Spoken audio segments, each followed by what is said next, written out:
Hey auntie! Meron naman akong kwento. Allow me again na magdrama. Consider this as a part of distressing and releasing my emotions. Kumbaga, one way to distress when facing life's challenges is having someone to talk to. I am grateful for having this kind of platform where we can share our insights and experiences so that those who are facing the same can somehow learn from us. English yarn. By the way, please let me know in the comment section kung sino sa inyo ang hindi morning person. Alam nyo ba auntie, hindi rin ako morning person kahit nung nasa college pa nga ako eh. Ngayon, medyo adjust din ako sa sarili ko na dapat gumising ng mga between 8 to 9 ng umaga. Kahit nga dati, lunch period na talaga ang gising ko eh. Yung tipong gigising ka lang kapag sumasakit ng tiyan mo sa gutom. Okay na sa akin ngayon kahit 5 to 6 hours lang ang tulog.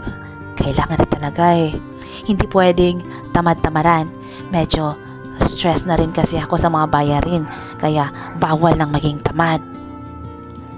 By the way, sa aking mga bagong followers, hindi ko alam kung alam nyo, pero ako ay walang anak at hiwalay sa asawa. Madalas rin na mag-isa lang ako sa bahay. Pero may kasama naman ako tuwing gabi na nagbibigay sa akin ng kapanatagan at kaligtasan. Pero hindi naman ako feeling lonely, hindi kagaya dati.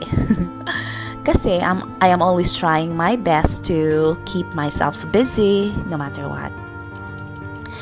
Sa aking kalagayan ngayon, huwag ka rin mag-overthink, auntie ha. Hindi naman na-compensate ang mga oras ko sa mga madaling araw. Minsan nga, umabot ako ng 3 a.m. plus na. Ganun lang talaga eh.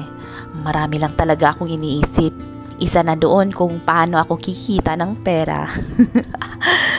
Nag-iisip ako ng aking marketing strategy para sa akin ang umagahan or the whole day, para sa araw na yon.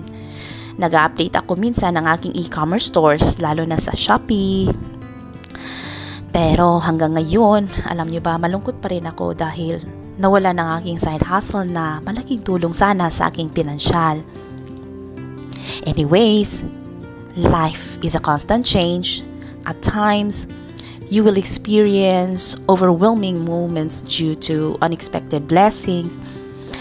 Minsan naman, nakakalungkot isipin dahil biglang mawawala.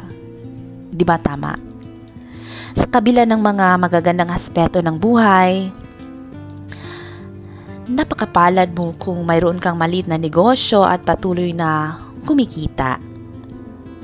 Sa aking karanasan, hindi ganun ang sitwasyon na eh.